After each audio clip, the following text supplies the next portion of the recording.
کہنے لگے بس حضرت یہ بھی آپ سے نا فیض پائے، یہ آپ کے خلاف ہے۔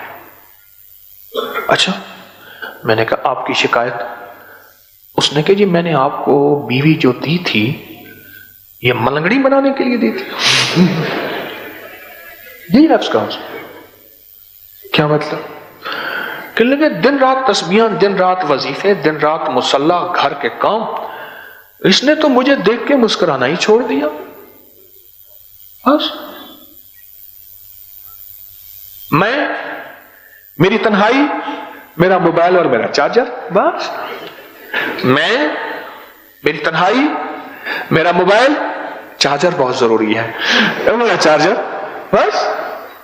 اور کہنے لگے عورت چوتھی جگہ، چودھری حشمت علی صاحب تھے ہمارے بزرگ، اور آئی تھے بڑے پرانے، خواب بڑی عجیب باتیں کہتے تھے۔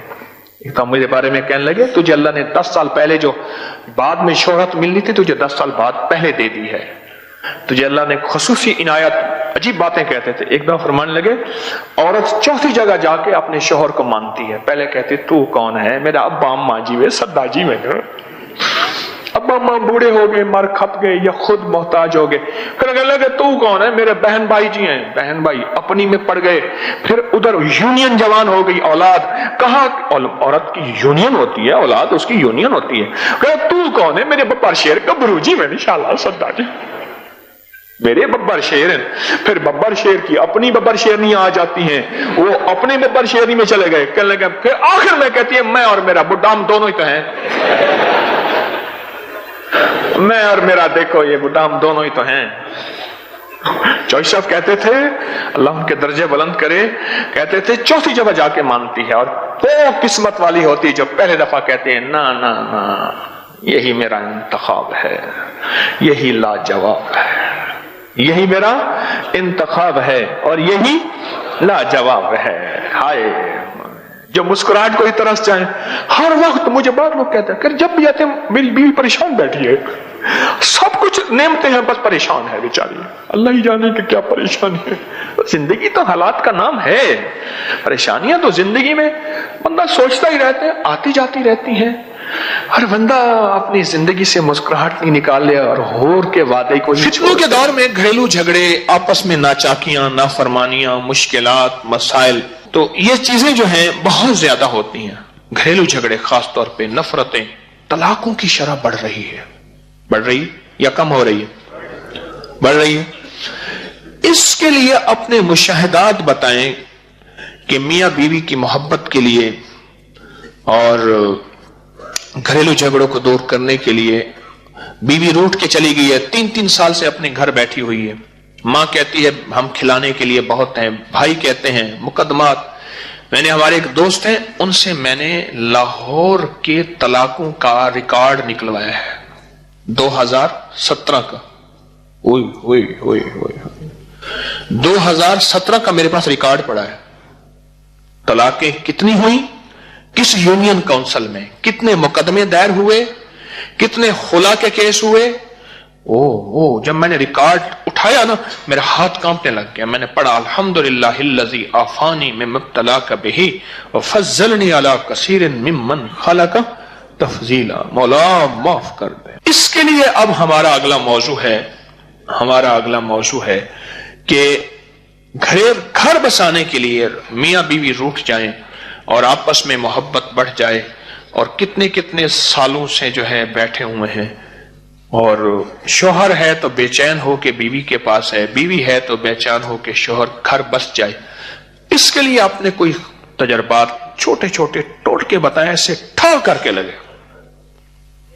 ابھی چند دنوں کا واقعہ ہے، صرف 8 دن ہو گئے، لڑکی اٹھ کر گھر آئی بیٹھی تھی، انہوں نے کہا کہ اس کو لے کے نہیں جا رہا، 1.5 سال ہو گیا تھا بیٹھی ہوئی ہے۔ تو میں نے کہا تو باعث لوگ ملاقات ہوئی، میں جاتا ہوں مریض دیکھنے کے لیے، بات ہوئی تو میں نے بتایا آخری توبہ کی دعا آیا لقد جاء رسول اللہ، انہوں نے کہا کہ اس کو مسلسل پڑھنا، اور اس لڑکی نے پاگل ہو کر پڑھا اس کو، اور الحمدللہ 3 دن پہلے اس کا شوہر آ کر خود اس سے معافی مانگ کر اس کو اپنے ساتھ گھر لے گئے۔ پرسوں اس سے فون سے بات ہوئی، ان کے ڈاکٹر صاحب اب میں کیا اس کو پڑھتی رہوں؟ میں نے کہا آپ اس کو مسلسل اپنے، کہتے ہیں 1.5 سال سے آپس میں جھگڑا تھا, بیوی بیٹھی ہوئی تھی, شوہر لجاتا نہیں تھا, تو میں نے انہیں سورۃ توبہ کی آخری 2 آیات لقد جاءکم رسول یہ کہا کہ پاگل ہو کے پڑھیں. اس خاتون نے دن رات اس کو پاگل ہو کے پڑھا اور شوہر آ کے لے گیا اور بہت محبت احترام سے, اور ان کا گھر بس گیا. آپ کو حکم اس کو بتایا کہ اس کو پڑھنا اس طرح سے ہے کہ وہ یہ نہ سمجھے کہ یہ ہم پر کوئی جادو کر رہی ہے. وہ کہتے ہیں پڑھنا اس طرح ہے کہ جس میں زبان نہ ہلے, وہ یہ نہ سمجھے کہ ہم پہ جادو کر رہی ہے. گھر جانے کے بعد جی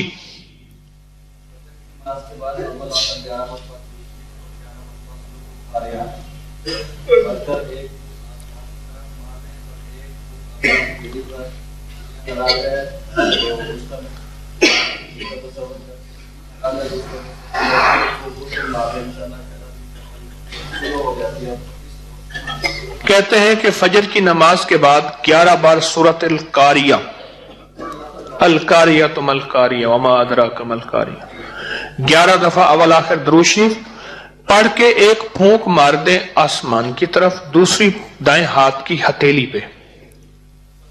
تصور کس کا؟ بیوی ہے تو شوہر, شوہر ہے تو بیوی. یہ فجر کے بعد کرنا ہے عمل.